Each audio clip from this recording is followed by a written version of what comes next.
What's going on, everyone? So it's been a little bit, but I finally have time to work on this Cummins of mine. This is the 5.9 12 valve, and what we're going to try to do tonight is we're going to get started on the task of replacing almost every seal on this thing.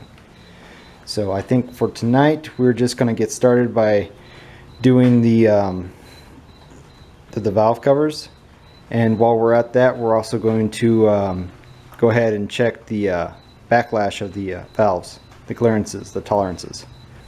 I went ahead and made an order through Gino's Garage, and they hooked me up with all sorts of stuff. One of the things is the oil pan gasket, the gasket that goes for the rear main seal. This is the plate that the rear main seal bolts onto. The tappet valve cover. The valve cover gaskets. And I got the killer dowel pin kit that comes with the front main seal, some RTV for the other cover plate, some Loctite, with the little cover for the dowel and the bolt, and a set of instructions. And then I also have me a new tensioner, because this tensioner is shot, and you can actually tell where it's been rubbing on the belt itself.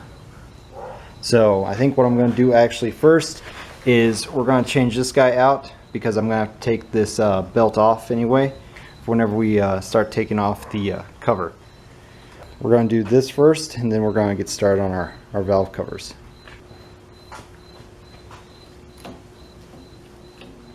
Alright, so the first thing we want to do is go ahead and take tension off.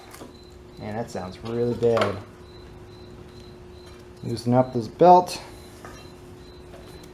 That belt has seen better days.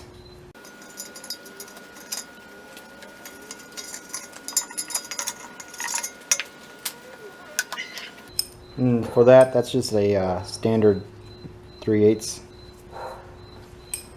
Next up, we'll try taking this bolt off. This is a 13 millimeter.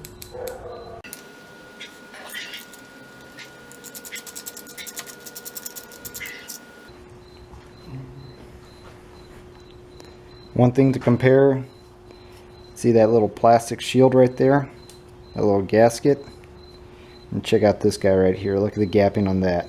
That thing was just flexing back and forth. Go ahead and clean that off a little bit.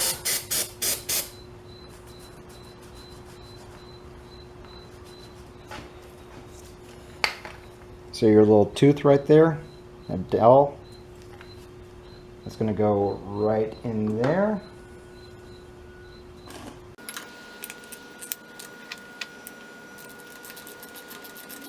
This is a lot easier whenever the engine's not in the truck.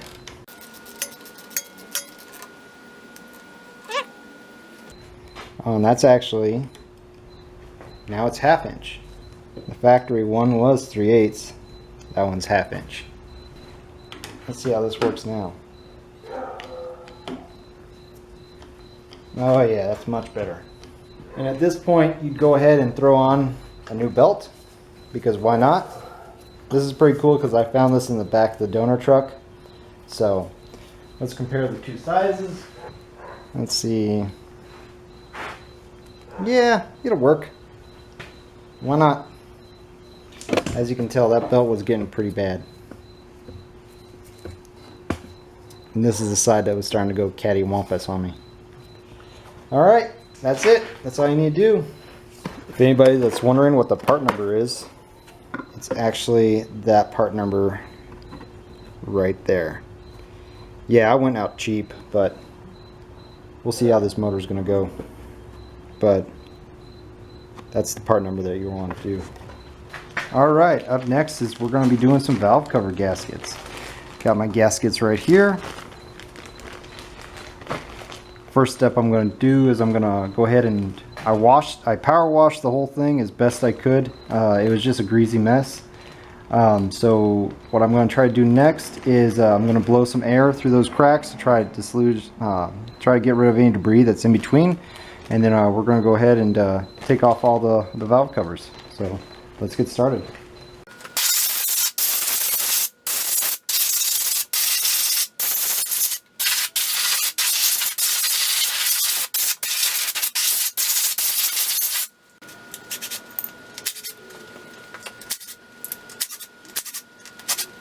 And that calls for a 15mm socket.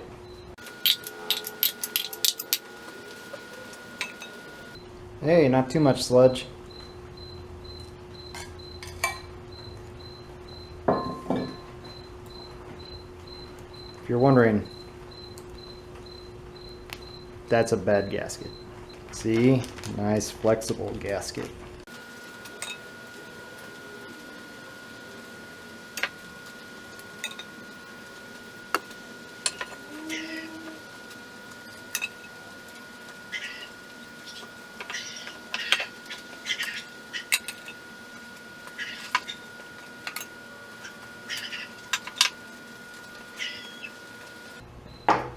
I spent a little bit of time cleaning them all up, getting the grease off.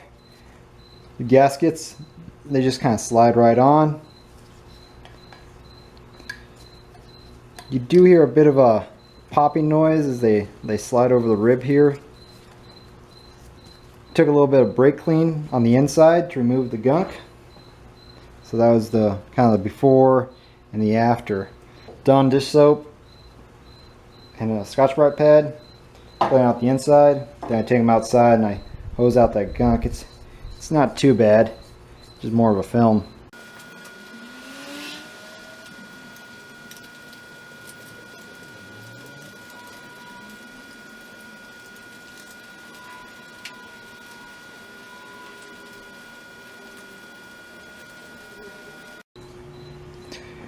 Alright, I got my surfaces clean for my gaskets. Like I said, this guy's really nasty, even after I power washed it. All my gaskets are on, but before I put them on, I'm going to go ahead and check out the tolerances on the valve clearances. With all the stuff I bought from Geno's, they hooked me up with a couple stickers, a calendar, some sunglasses. My daughter's gonna get a kick out of those. Catalog. But one thing I did order extra was this boring bar. So this guy's gonna go right in that hole right there, and it'll slide through.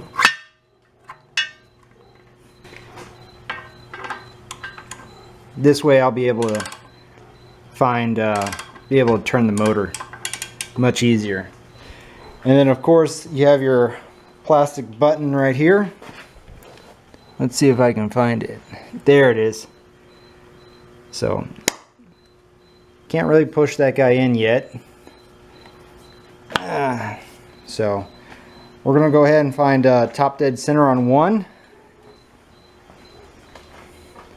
and then I'll be able to do my intakes of 1, 2, and 4, my exhaust of 1, 3, and 5, and then I'll find top dead center of 6. So let's give it a shot. How hard can it be, right? I've never done it before. In fact, since I've never done anything like it, I gotta go pick up me some feeler gauges. So let's check it out.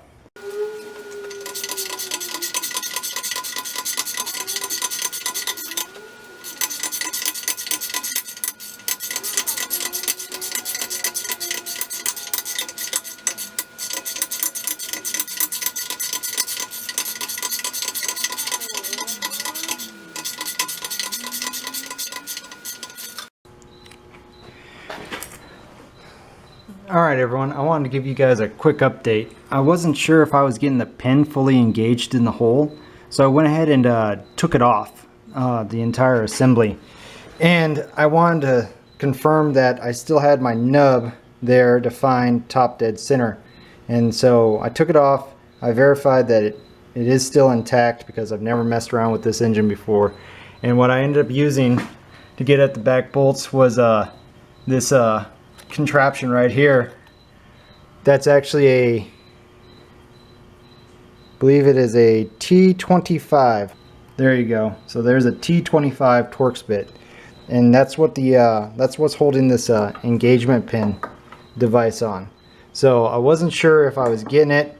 I didn't know how far I had to depress it, but if you look right there, let's see that hole right there? That's going to verify that you are at top dead center.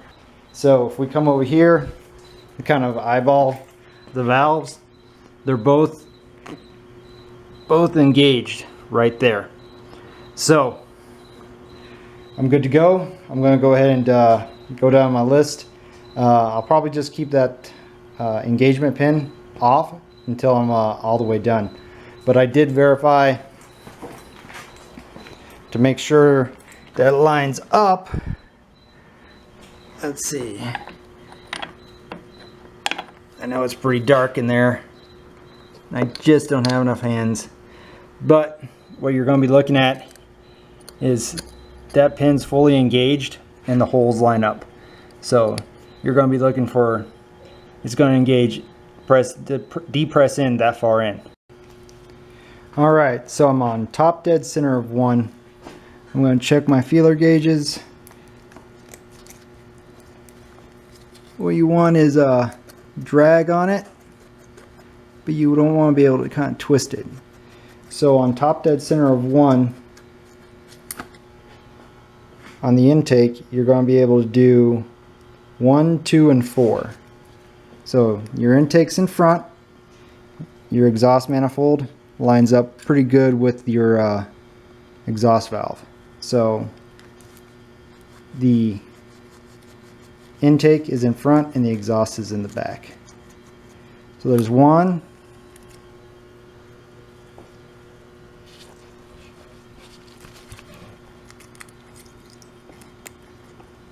2, and I even labeled them to make sure I didn't, and 4. So, and then for my exhaust, so my exhaust is 1, 3, and 5. So we come over here to 1,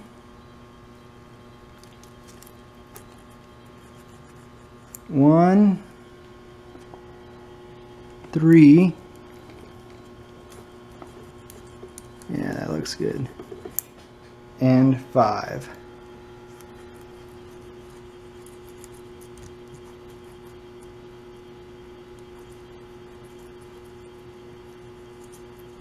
That's a little loose. So number 5 is still a little loose, so we're going to go ahead and adjust it one more time.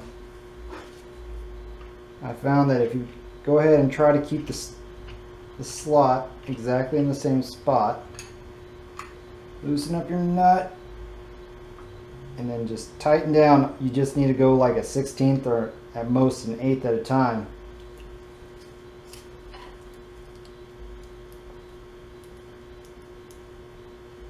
See, and I went too far on that one. Try to hold it still. So we're going to want to try to loosen it up.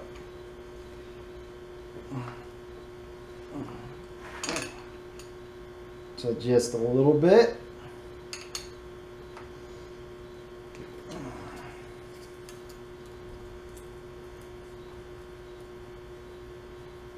There. Got much better drag. So next up, we're going to get top dead center of 6.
All right, all that's left to do is put on some valve covers.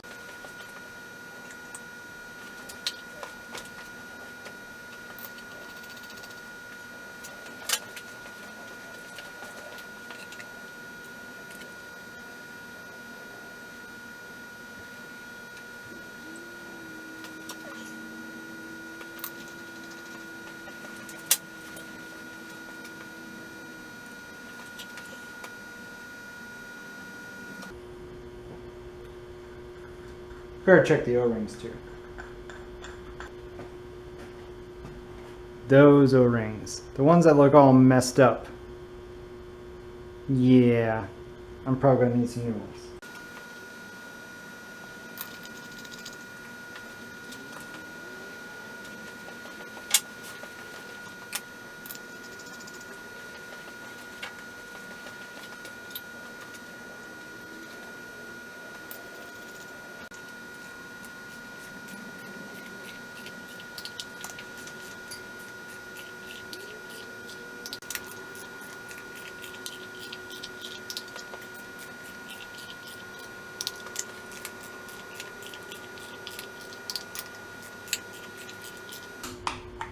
All right, thanks for watching.